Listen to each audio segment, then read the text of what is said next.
na zaidi tukizingatia siku 100 zilizokuwa zimeahidiwa, ilisainiwa mikataba ya kupeleka umeme kwenye vitongoji 9,009. Kwa hiyo tuna hakika neema inaonekana kwenye eneo hili. Kwa hiyo tukupongeze sana Mheshimiwa Waziri na watu wako. Kazi ni kubwa na inafanyika. Tunachoomba tu ni usimamizi ili hawa wananchi waweze kupata umeme kwenye vitongoji, tukisubiria vitongoji vingine vitakaofuata kwenye awamu nyingine.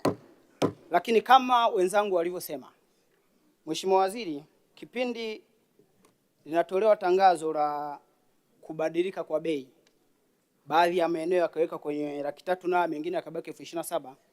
Mimi nakumbuka niliandika barua tarehe 23 mwezi wa kwanza 2023. Na barua yangu ipo na nimefuatilia nyakati zote mpaka tunavunja bunge iliyopita, tukaambiwa listi ilikuwa huko kwa sababu haikuwa sehemu moja tu, kwa hiyo ilikuwa ni nchi nzima. Kwa hiyo tukawa tunatarajia tupate majibu. Kwa hiyo tungeomba hili jambo lifanyike haraka, kwa sababu hata ulipokuwa 27,000 tu baadhi walikuwa hawezi kuunganisha. Sasa inapopandishwa ikaenda juu zaidi inakuwa disaster kubwa kabisa. Kwa sababu ukipita kwenye maeneo mengi ya miji, wale ambao wanaonekana ni wa mjini kabisa walishapata umeme siku nyingi. Kwa hiyo walio pembeni ndio wanaojenga na maeneo hayo, kwa hiyo wale bado wanapambana. Kwa hiyo tuone jinsi ya kuwasaidia ili rudisho 27,000 na wao waweze kupata hii nishati hatimaye waweze kuendana na wenzao. Hilo ni moja. Lakini wakati mnafanya distribution ya hii miradi mipya, kuna jambo ambalo tumeobserve huko tunapokuwa vijijini. Unakuta baadhi ya maeneo tunagawa nguzo 60 flat rate kwa vitongoji. Lakini vitongoji nchi havilingani. As long as kinaitwa kitongoji, kila kitongoji tunakipa sawa. Unakuta wengine wana nguzo tu zimebaki hazina kazi, zimesimama tu hamna hata uunganishaji. Alafu baadhi ya maeneo watu ni wengi walihitaji ule umeme waweze kupata huduma ile, lakini hawawezi kupata kwa sababu tumewalimit kwa zile nguzo za lea. Kwa hiyo tulione hilo, kama inawezekana tuhusishwe. Kama ni vitongoji labda 60 wilaya fulani, tunajua idadi nguzo ni hizi, wakafanya feasibility study kabla ya kufanya distribution. Ujue kabisa eneo hili inaweza kabeba nguzo 30, hata transformer tuweke ya aina gani. Sometimes unampeleka transformer kubwa ambayo hawa sustain wakati wengine ni wengi, alafu transformer enda ni ndogo. Kwa hiyo tulione hili tuweze kusaidia wananchi. Umeme usiwepo wa kuwashia hata, lakini uwepo wa kufanyia kazi za kuwaletea maendeleo hatimaye na wao waweze kunufaika. Mheshimiwa Waziri, juzi niliongea kwa habari ya umeme wa kwenda kwenye baadhi ya maeneo ya kimkakati. Kwa mfano vituo vya afya. Kwa mfano kuna miradi ya maji. Lakini vile vile shule nyingi hazina umeme Mheshimiwa Waziri. Kwa sababu shule unakuta ziko pembeni. Vituo vya afya vimekaa pembeni. Miradi ya maji ilipo iko pembeni. Sasa unapopeleka hizi nguzo, sometimes zinaishia tu kwenye center zile ambazo zina watu. Maana huwezi kupeleka umeme kule wananchi wakakosa umeme. Kwa tulione hili, tuandikie package maalum. Bahati nzuri Mheshimiwa Rais ni msikivu, andikeni andiko zuri pelekeni. Tuna hakika atafanya. Kama amefanya mengi haya, ile hata shindwa kufanya. Kuliko kupeleka mradi ukakaa alafu hauna umeme, baadaye watu hawafurahi ule mradi na wanaona kama vile umeenda kuwa mzigo tu ambao hauwasaidii. Wanaona miradi mingine ni kama white elephant kwa sababu haiwezi kuwasaidia. Tulione hilo muweze kutusaidia. Lakini kingine ambacho Mheshimiwa Naibu Spika mimi nataka niongelee ni swala zima la mafuta. Kipekee nisimame ndani ya bunge hili kumpongeza sana Mheshimiwa Rais Daktari Samia Suluhu Hassan kwa kazi kubwa. Wenzangu waliotangulia na wako kwenye ile bunge iliyopita, nadhani mnakumbuka issue ya Russia na Ukraine. Ilitufundisha jambo. Na tulipokaa humu ndani kushauri, serikali ilichukua hatua. Ndio maana tarehe 17 mwezi wa 10 2024 ulisainiwa mkataba mkubwa wa kujenga farm tank kubwa ya lita takribani milioni 378 au mita kubiki 378 yenye gharama ya bilioni 678. Kwa serikali ilichukua hatua na ikasikiliza maoni ambayo tuliyatoa hapa. Hilo lazima tupongeze, ni kazi kubwa imefanyika. Hii pesa ingeweza kwenda kwingine, lakini tunaweka reserve ya mafuta kwa ajili ya kuilinda nchi na huu utata unaokuwa unatokea. Kwa sababu ilikuwa Ukraine, leo kuko, kesho hatujui tunaenda wapi. Sasa ushauri wangu ambao Mheshimiwa Waziri mimi ninao, nimejaribu kupiga hesabu zangu tu za kawaida. Nikawa najaribu kuona mafuta yanavyozidi kuwa gharama. Kwa sababu mafuta yakipanda bei, yani hata kuyasafirisha tena unaongeza gharama nyingine. Kwa sababu leo mafuta yanavyoongezeka na anayesafirisha mafuta yale yale kuyapeleka Biharamulo, na yeye ana gharama anayoiongeza kwa sababu yamepanda, na yeye anatumia mafuta kuyaleta Biharamulo, bado anatumia gharama nyingine kubwa zaidi. Sasa tunachotakiwa kufanya ni nini? Nimejaribu eneo kwenda haraka, nikawa nimewaza kama taifa tuna haja ya kushift sasa kutoka kwenye kusafirisha mafuta kwa kutumia matenki au magari, tukaanza kutumia pipeline. Kwa nini nasema pipeline? Nilipiga hesabu, tunatakiwa tujenge storage farms nyingine hapa, hizi farm tanks. Hatuwezi kubeba tu Dar es Salaam, mtu anatoka Bukoba, anatoka Burundi, anatoka wapi, lazima afuate mafuta Dar es Salaam. Haitawezekana. Taifa hili linakuwa na sisi ndio saving hub ya majirani zetu. Kama ni saving hub ya majirani zetu, lazima tuone jinsi ya kufanya mradi huu badala ya kujenga storage farms zote Dar es Salaam. Tuweke nyingine hapa Dodoma, tuweke nyingine Mwanza kwa ajili ya kanda ya Ziwa. Wanaotoka Burundi na maeneo mengine, hata Uganda wanaweza wakachukulia Mwanza pale. Ikawa kuna storage farm kubwa pale, wakachukulia pale.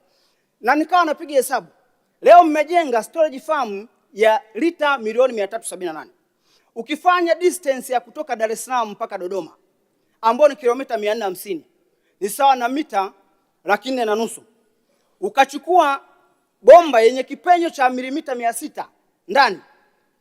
Ile bomba peke yake, kwa sababu mafuta yakija hayataisha kwenye ile bomba. Kwa bomba peke yake ile itakuwa storage farm ya kwanza. Na ile storage farm ya bomba peke yake kwa Dodoma, nilikuwa napiga hesabu, inaweza ikabeba mita cubic 127 sawa na lita milioni 127. Yatakuwa kwa kwenye bomba muda wote.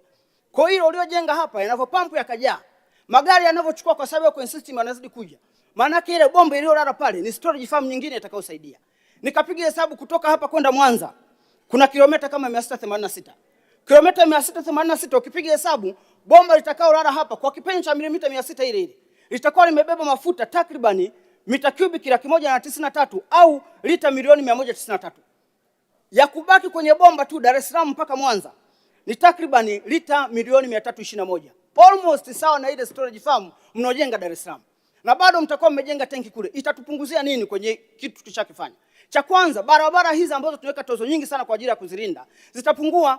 Magari mengi haya unakuta yana matenki labda ya lita 45. Haya magari ni mazito. Kwa hiyo yanapotembea kwenye barabara yanaharibu barabara zetu, na bado tunaendelea kuchaji. Na lifetime ya barabara za lami zilizo nyingi ni miaka 15 mpaka miaka 20. Inabidi ibadilishwe au ifanywe repair. Kwa tukiweza kupunguza haya mambo yanayofanyika, cha kwanza, gharama ya usafirishaji wa mafuta inashuka.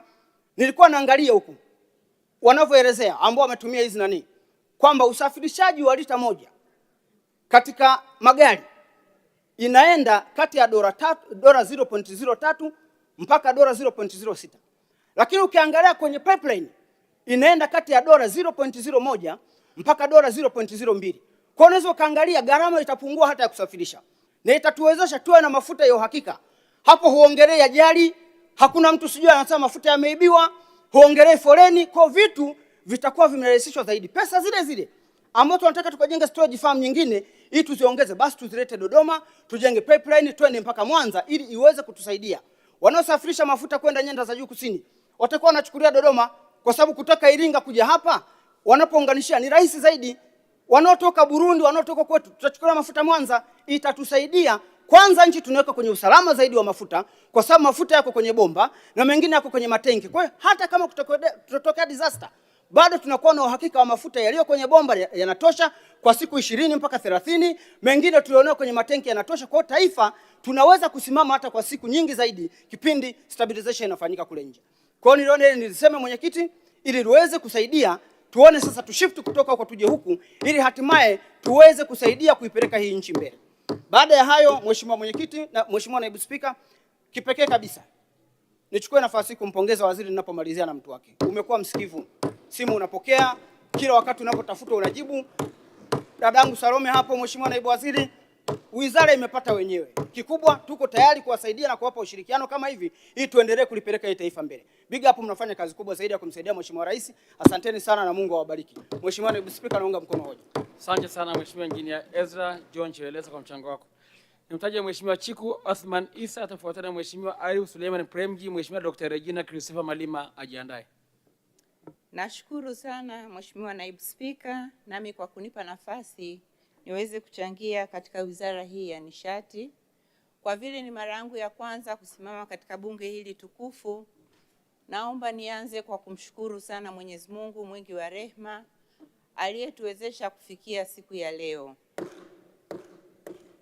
Lakini pia nichukue nafasi hii kumshukuru rais wetu, jemadari wetu, mwenyekiti wetu wa Chama cha Mapinduzi, Daktari Samia Suluhu Hassan, kwa heshima kubwa alionipa yeye na vikao vyake nikaweza jina langu kupendekezwa na hatimaye kuteuliwa na kuwa mbunge wa viti maalum kutoka mkoa wa Arusha. Nasema asante sana.